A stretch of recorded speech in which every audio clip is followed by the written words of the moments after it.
Reddet en mann i fjellet. Han stjal min identitet og mitt liv. Jeg skulle aldri ha stoppet da jeg så kroppen i snøen. Burde ha fortsatt turen min, latt redningsteamet finne ham, fulgt instinktet mitt som ropte at noe var galt med den mannen som lå halvt frossen på skråningene av Besseggen. Men jeg stoppet. Jeg reddet livet hans. Jeg bar ham i 3 kilometer gjennom is og snø til jeg fikk mobilsignal og kunne ringe etter hjelp. Og han takket ved å stjele alt jeg hadde. Mitt navn er Auden, jeg er 38 år gammel, jobber som midtleder i Oslo.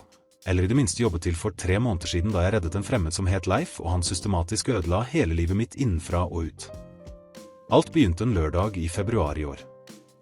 Jeg var på en av mine månedlige turer i Jotunheimen, nasjonalparken i sentrum av Norge, kjent for sine dramatiske fjell og utfordrende stier. Det er et av de vakreste stedene i verden, spesielt om vinteren når alt er dekket av urørt snø og stillheten er så dyp at du kan høre ditt eget hjerte banke. Jeg har alltid vært lidenskapelig opptatt av fjellklatring, av friluftsliv som vi kaller det i Norge, denne dype forbindelsen med naturen som er en del av kulturen vår. Jeg var alene den dagen, som jeg vanligvis foretrekker. Konen min Signe liker ikke vintervandringer, sier det er for farlig, foretrekker å vente til våren når stiene er tryggere. Hun ble igjen i huset vårt i Oslo, sannsynligvis leste en bok eller møtte venner for kaffe. Vi hadde vært gift i 5 år, ingen barn ennå, men planla det, levde komfortabelt på inntekten min som mitt leder i et etablert teknologiselskap. Det var rundt 3:00 om ettermiddagen. Vintersolen begynte allerede å synke mot horisonten da jeg så noe merkelig på stien foran meg. En mørk form mot den hvite snøen, ubevegelig. Først trodde jeg det var en forlatt ryggsekk. Det skjer noen ganger når uforberedte vandrere får panikk og forlater utstyr. Men da jeg kom nærmere, innså jeg med redsel at det var en person. En mann lå på siden i snøen, iført turgåtøy, men tydeligvis utilstrekkelig for de brutale temperaturene i Jotunheimen om vinteren. Han hadde ikke ordentlige hansker, jakken var for tynn, støvlene så ut til å være vanlige turstøvler og ikke isolerte for snø. Jeg løp bort til ham, knelte ned, sjekket pulsen. Den var svak, men til stede. Han var i live, men led tydeligvis av alvorlig hypotermi. Leppene hans var blå, huden var blek som snøen rundt ham, skalv ukontrollert selv om han var bevisstløs. Jeg prøvde å vekke ham, rope, riste forsiktig på skuldrene hans. Øynene hans åpnet seg kort, ufokuserte, forvirrede. Han mumlet noe uforståelig før han lukket dem igjen. Jeg sjekket mobiltelefonen min, men som forventet hadde jeg ikke dekning. Vi var for langt fra sivilisasjonen. Jeg visste at jeg måtte handle raskt. Hypotermi dreper, og han var allerede i avansert fase. Jeg tok ut ekstrajakken fra sekken min, dekket ham, tok av meg reservehanskene og satte dem på hendene hans. Men jeg visste det ikke ville være nok. Han trengte akutt medisinsk behandling, og for det måtte jeg bære ham til et punkt hvor jeg kunne få mobilsignal og ringe etter redning. Han var ikke liten, veide sannsynligvis rundt 80 kilo, og jeg ville måtte bære ham i minst 3 kilometer snødekt og bratt sti. Men det var ikke noe valg. Å forlate ham der betydde sikkert død. Så jeg la sekken min foran, plasserte ham på ryggen min i brannmannsstilling, og begynte den lange marsjen. Hvert steg var pinefull. Musklene mine skrek av anstrengelse, lungene mine brant i den iskalte luften, svette rant nedover ansiktet mitt til tross for den brutale kulden. Jeg skled flere ganger, nesten falt, bare min trening og erfaring i fjellklatring holdt meg på beina. Mannen mumla av og til noe, ord uten mening, men i det minste var han i live. Det tok nesten 2 timer å komme til et punkt høyt nok til å ha dekning. Jeg la ham forsiktig ned i snøen, tok mobiltelefonen min med hender som skalv av utmattelse, og ringte nødnummeret. Jeg forklarte situasjonen, ga nøyaktige GPS-koordinater, og de sa at redningshelikopteret var på vei. 15 minutter senere hørte jeg den velsignede lyden av rotorbladene som nærmet seg. Det medisinske teamet kom ned, overtok omsorgen for ham, takket overstrømmende for å ha reddet livet hans. De sa 30 minutter til og han ville ha dødd. De tilbød meg skyss i helikopteret, men jeg avslo, sa at jeg hadde det bra, kunne gå tilbake til bilen min. De tok mannen med seg og forsvant i den mørkere himmelen, og jeg ble stående der, utmattet men tilfreds. Jeg hadde reddet et liv. Jeg hadde gjort det rette. Jeg tenkte ikke mer på hendelsen. Jeg kom hjem, fortalte Signe at jeg hadde hatt en interessant tur, tok et langt varmt bad, sov dypt. Livet fortsatte normalt. Jobb, hjem, rutine. 3 uker senere fikk jeg et brev i posten. Det var fra mannen jeg reddet. Leif het han. Brevet var rørende, takket overstrømmende for å ha reddet livet hans, sa at han var evig i gjeld til meg, at han ville møte meg personlig for å uttrykke takknemlighet på ordentlig vis. Det inkluderte telefonnummer og e-postadresse. Signe leste brevet og ble rørt, sa at jeg var en helt, at vi absolutt skulle møte ham. Så jeg avtalte kaffe med Leif en helg i Oslo. Han dukket opp og så helt frisk ut, ingen tegn på den døende mannen jeg hadde båret ned fjellet. Han var høy, velkledd, mørkt hår kjemmet bakover, varm smil og intense øyne som så ut til å studere hver detalj. Vi tok hverandre i hånden, satte oss, han bestilte kaffe til oss begge. Historien hans var tragisk og overbevisende. Sa at han hadde vært i Jotunheimen og prøvd å bearbeide den nylige døden til konen sin i en bilulykke. Han var deprimert, tenkte ikke klart, gikk til fjellet uforberedt i en nesten selvmordstilstand. Da han innså at han frøs i hjel, fikk han panikk, prøvde å komme tilbake, men det var for sent. Hvis jeg ikke hadde dukket opp, ville han ha dødd der. Nå, sa han, hadde han et nytt perspektiv på livet. Min redning hadde gitt ham en ny sjanse, og han var bestemt på å ikke kaste den bort. Han var på jakt etter en ny begynnelse, nye venner, nytt formål. Det var noe ved intensiteten hans, måten han snakket på, som burde ha advart meg. Men jeg så bare en takknemlig mann, sårbar, som trengte menneskelig kontakt. Signe insisterte på at vi skulle invitere ham hjem til middag. Han aksepterte entusiastisk. Kom med dyr vin og blomster til Signe, var sjarmerende og interessant, fortalte morsomme historier, spurte om livene våre med tilsynelatende genuint interesse. På slutten av kvelden hvisket Signe at han var fantastisk, at vi burde inkludere ham mer i livene våre, at han tydeligvis trengte venner. Og så dere som ser på dette nå, hvor ser dere denne videoen fra? Fra Oslo, fra en annen by i Norge, fra et helt annet land? Har dere noen gang hjulpet noen som så utnyttet dere? Har dere følt smerten av at godhet blir belønnet med forræderi? Legg igjen i kommentarene, fordi det som skjedde etterpå var utover ethvert mareritt jeg kunne ha forestilt meg. Leif begynte å dukke opp ofte. I begynnelsen var det sporadiske middager, så helgsturer, så ringte han regelmessig, sendte meldinger, ble en del av rutinen vår. Signe elsket selskapet hans, sa at han fikk henne til å le, at det var godt å ha nye venner. Jeg var glad for å se konen min glad, og Leif virket genuint takknemlig og vennlig. Han nevnte tilfeldig ved en anledning at han søkte jobb, at han hadde erfaring innen IT. Jeg tenkte hjelpe, nevnte for sjefen min at jeg kjente noen kvalifisert som søkte muligheter. Sjefen min ba Leif om å sende CV. Han sendte, ble kalt til intervju, og overraskende ble ansatt. Plutselig jobbet vi i samme selskap. På jobben var Leif annerledes. Fokusert, strålende, karismatisk. Raskt imponerte han ledelsen med innovative ideer og imponerende tekniske ferdigheter. Begynte å bli invitert til viktige møter, høyprofilprosjekter. Jeg var stolt av ham, glad for å ha hjulpet. Men så begynte rare ting å skje. Små i begynnelsen, lette å ignorere. Dokumenter som jeg var sikker på at jeg hadde lagret forsvant fra systemet. Viktige e-poster som jeg aldri fikk, men andre sa de hadde sendt. Prosjekter der jeg var ansvarlig begynte å ha mystiske problemer. Og alltid var Leif der, tilbød hjelp, fikset problemer, sto bra i ledelsens øyne. Hjemme ble han stadig mer tilstedeværende. Dukket opp uten varsel, alltid med en plausibel unnskyldning. Tok med gaver til Signe, små ting som sjokolade eller bøker hun nevnte å like. Tilbød å hjelpe med husarbeid, fikse ødelagte ting, enhver mulighet til å tilbringe tid i huset vårt.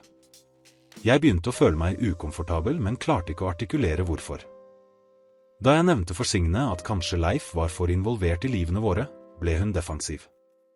Sa at jeg var irrasjonell, at Leif var en fantastisk venn som jeg hadde reddet, at vi burde være takknemlige for å ha noen så lojal og omtenksom i livene våre. Så begynte verden min virkelig å kollapse. På jobben ble jeg kalt til møte med HR. De sa de hadde mottatt klage på oppførselen min, påstander om at jeg tok kreditt for andres arbeid, var fiendtlig mot kolleger, ikke overholdt tidsfrister. Jeg var sjokkert, ingenting av dette var sant. Men da de ba om bevis, var det e-poster jeg angivelig hadde sendt, rapporter med mitt navn som jeg aldri hadde skrevet, vitnesbyrd fra kolleger som hadde blitt påvirket mot meg. Og hvem var den nye stjernen som ble vurdert til å overta stillingen min? Leif, selvfølgelig. Mannen jeg hadde reddet, som skyldte meg livet sitt, saboterte meg systematisk og overtok min posisjon. Jeg konfronterte ham på parkeringsplassen etter jobb. Han benektet alt, virket genuint forvirret og såret over at jeg kunne anklage ham. Sa at han var min venn, at han aldri ville gjøre noe slikt, at kanskje jeg var under stress og trengte hjelp. Forestillingen hans var så overbevisende at jeg et øyeblikk tvilte på min egen fornuft. Hjemme ble ting verre.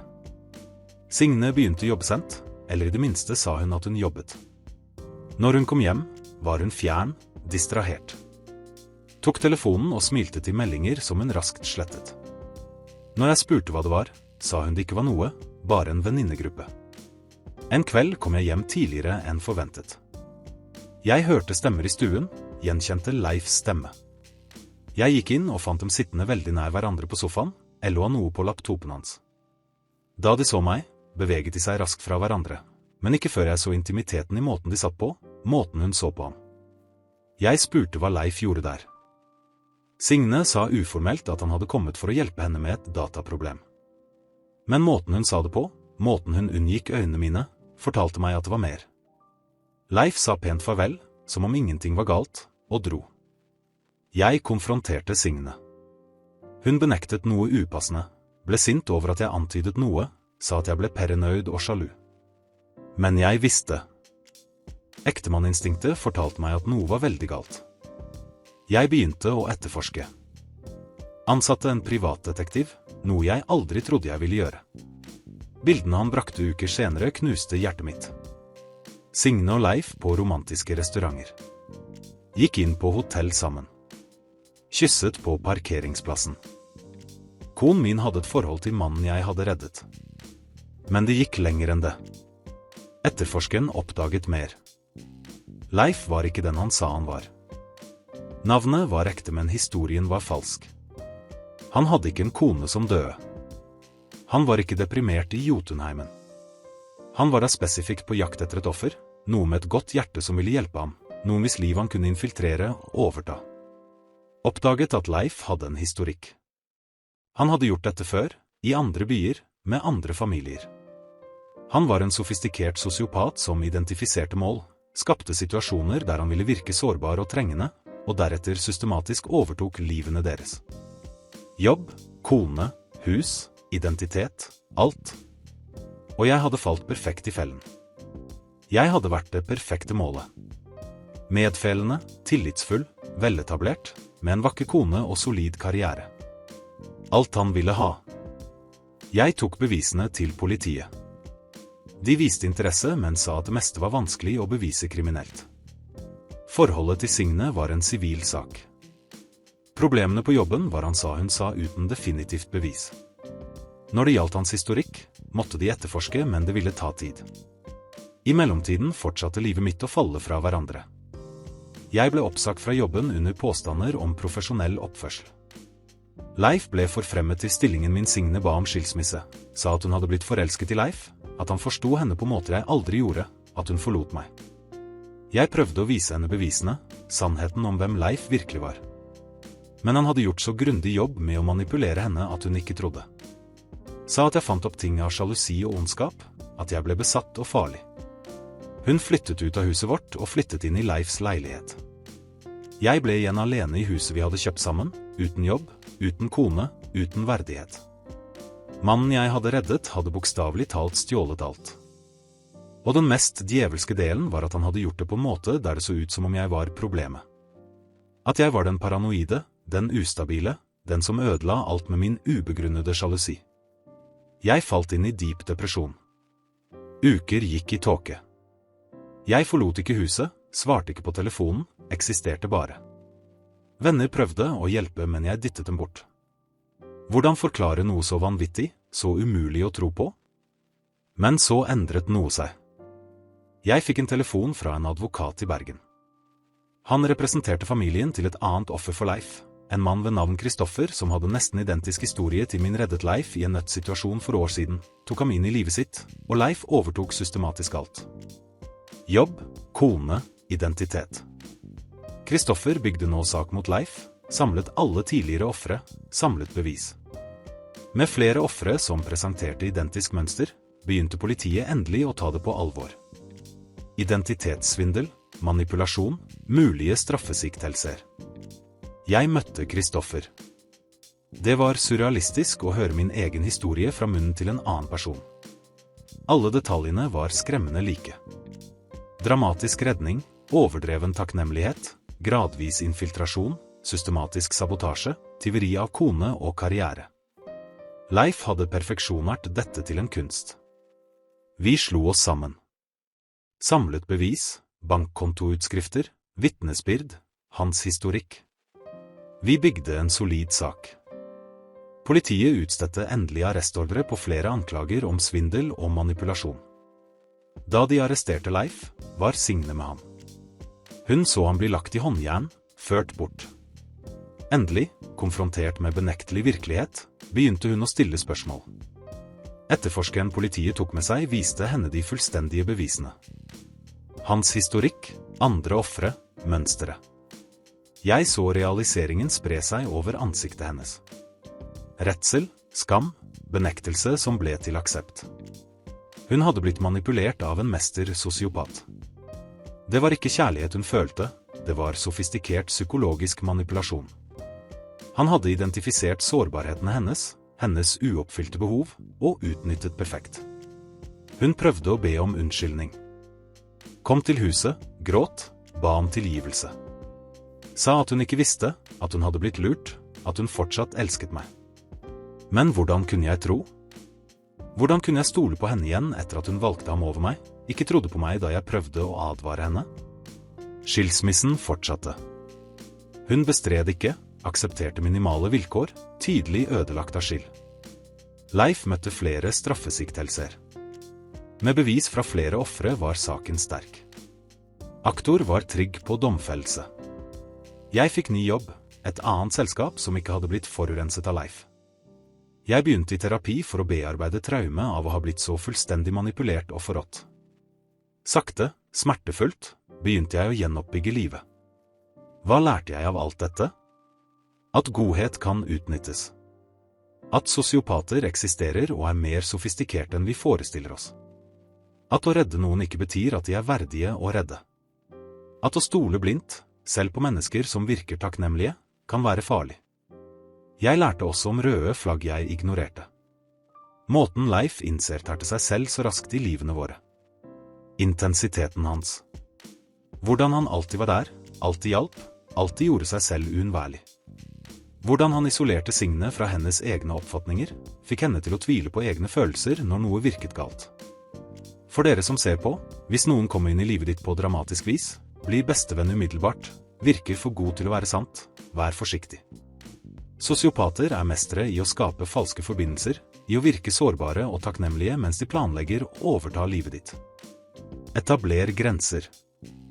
Uansett hvor takknemlig en person virker, ikke gi dem full tilgang til livet ditt. Ikke ansett dem der du jobber. Ikke la dem bli bestevenn med konen din. Hold områder av livet ditt separate og beskyttet. Og hvis noe virker galt, stol på instinktene dine. Jeg følte ubehag, men lot Signe og sosial logikk overbevise meg om at jeg var irrasjonell. Instinktet hadde rett. Lytt alltid til den indre stemmen som sier når noe ikke er riktig. I dag, 2 år senere, er Leif i fengsel og soner en 8 års dom for svindel og manipulasjon. Kristoffer og jeg har blitt ekte venner, forent av felles traumer. Signe flyttet til en annen by. Jeg hørte at hun er i intensiv terapi og bearbeider hvordan hun ble manipulert. Jeg har gjenoppbygd livet, mer forsiktig nå, mer bevisst, men fortsatt i stand til godhet. Fordi alternativet ville være å la Leif vinne helt, la han forvandle meg til en kynisk og lukket person. Jeg går fortsatt i Jotunheimen, elsker fortsatt fjellene. Men nå når jeg ser noen i nød, stopper jeg og tenker før jeg handler. Ringer til passende myndigheter i stedet for å intervenere personlig. Gjør det meg mindre medfølende? Kanskje. Men det holder meg trygg. Og jeg har lært på den hardeste måten at noen ganger må sikkerhet komme før blind medfølelse. Hvis denne historien resonerte med deg, hvis du har vært offer for manipulasjon eller kjenner noen som har vært det, vit at du ikke er alene. Sosiopater eksisterer og er bedre til å lure enn vi vil innrømme. Men de kan stoppes, rettferdighet kan seire, og livet kan gjenoppbygges selv etter total ødeleggelse. Abonner på kanalen for flere sanne historier om manipulasjon, overlevelse og gjenoppbygging. Klikk på kortene over for å se andre videoer om hvordan identifisere sosiopater, beskytte deg mot manipulatører, og gjenoppbygge livet etter ødeleggende svik. Din årvåkenhet kan redde livet ditt.